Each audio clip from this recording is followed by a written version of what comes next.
Hi friends.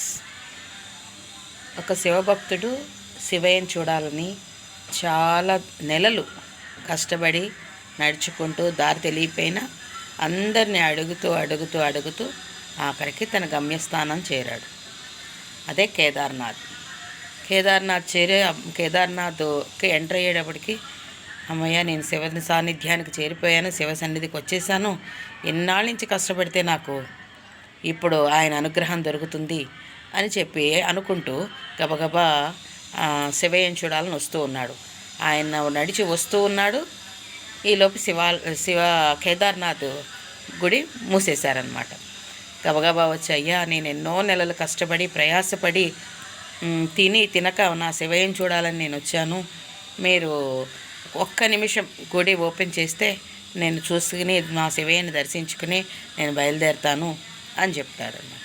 దానికి, లేదయ్యా, ఒక్కసారి గుడి తలుపులు మూసేశాక మళ్ళీ తెరవడానికి వీలుండదు, కాబట్టి నువ్వు చూడడానికి వీలు లేదు అని చెప్తాడు. లేదు, ఖచ్చితంగా చూడాల్సిందంటే, అలా కాదు నాయనా, గుడి తలుపులు మూసాక తెరవకూడదు అని అతను చెప్తున్నా కూడా ఆ శివభక్తుడు వినుకోకుండా, పూజారి చెప్తున్నా వినుకోకుండా, సరేలే, ఇన్ని నెలలు కష్టపడి వచ్చాను కదా, నేను గుడి బయట కూర్చుంటాను, పొద్దున్నే గుడి తెరుస్తారు కదా, అప్పుడు దర్శించుకుంటానని చెప్తాడు.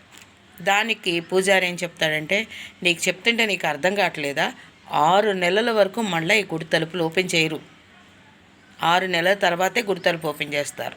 2 రోజుల తర్వాత ఈ ప్రాంతమంతా, గుడితో సహా ఈ ప్రాంతమంతా కూడా మంచుతో కప్పబడి ఉంటుంది. కాబట్టి ఇక్కడ ఉంటే ఎవరో బతకరు, నువ్వు కూర్చున్నావుడు లేచి వెళ్ళిపో, 6 నెలల తర్వాత మళ్ళారా అని చెప్తాడనమాట. చెప్పి గుడి తలుపులు వేసుకుని ఆయన వెళ్ళిపోతాడు. పూజారి అందరూ, అక్కడ ఉన్న మంది మార్బలం అంతా వెళ్ళిపోతారు. అక్కడే నిలబడి శివభక్తుడు బాధపడుతూ ఉంటాడు. శివయ్య, ఇంత కష్టపడి వచ్చాను, నిన్ను చూడని నా జన్మ ఎందుకు, కాబట్టి నేను బతికొండం కన్నా చనిపోవడమే బెటరు అని అనుకుంటాడనమాట. అదే సమయంలో ఆ గుడి ముందు నుంచి ఒక స్వామీజీ వస్తూ ఉంటాడు, ఒక సన్యాసి. ఆయన దగ్గరికి వచ్చి, ఎందుకు అంత బాధపడుతున్నావు అని అడుగుతాడు. చూడండి, నేను ఎంతో కష్టపడి ప్రయాసపడి నేను ఎంత దూరం వచ్చాను, నేను వచ్చేటప్పుడు గుడి తలుపులు మూసేశారు, ఒక్క క్షణం తెరవమన్నా తెరవనన్నారు, మళ్ళీ 6 నెలల వరకు గుడి తలుపులు తెరవనంటున్నారే, నేను ఇంత కష్టపడి వచ్చి ఏం ఫలితము, శివయ్య నన్ను అనుగ్రహించడం లేదు అని కన్నీరు పెట్టుకుంటాడనమాట. దానికి ఆ స్వామి ఏమంటాడంటే, ఎందుకు నువ్వు బాధపడతావు, నువ్వు ఇలారా కూర్చో అని చెప్పి ఆయనకి తినడానికి ఆహారం పెట్టి, పొద్దున్నే ఖచ్చితంగా నీ స్వామి నీకు కనిపిస్తాడు అని చెప్పి ఆయనకి ఎలా వచ్చాడు, ఏమి మాటలు అడుగుతూ ఉన్నాడు, ఈ శివభక్తుడు చెప్తూ ఉన్నాడు. ఆ భోజనం తిని అతనికి తెలియకొకనే నిద్రలోకి జారుకున్నాడు అనమాట శివభక్తుడు. పొద్దున్నే లేచి చూసేటప్పటికి గంటలు, శంఖము, నాదము అన్నీ వినిపించేటప్పటికి మేలుకు వచ్చేసింది. మేలుకొచ్చి చూసేటప్పుడు పక్కన స్వామీజీ లేడు, సన్యాసి లేడనమాట. ఏంటి, నాకు భోజనం పెట్టి అంతా చేశాడు, ఆయన వెళ్ళిపోయినాడు, ఏమైనాడు అని అతను చుట్టూతా చూస్తే ఎక్కడా కనిపించలేదు. కానీ దూరం నుంచి పూజారులు, భక్తులు అందరూ వస్తూ ఉన్నారు మేళాలతో.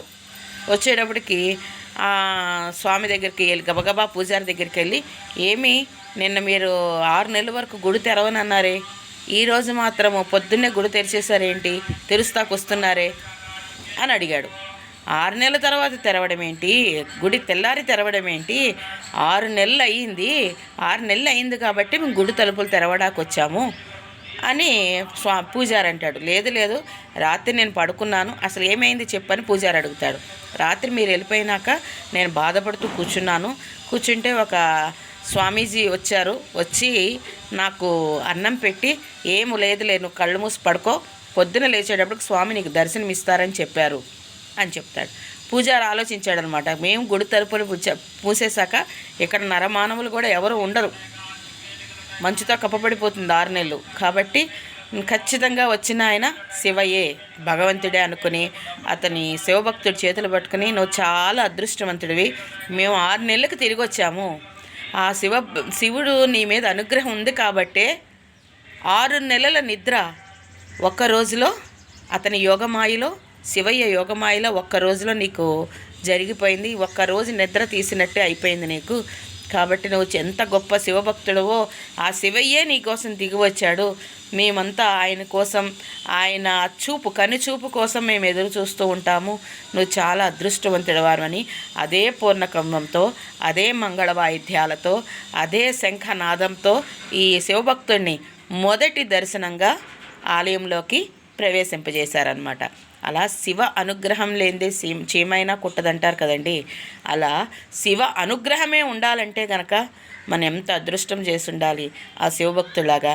అది ఓకే అండి, థ్యాంక్ యూ.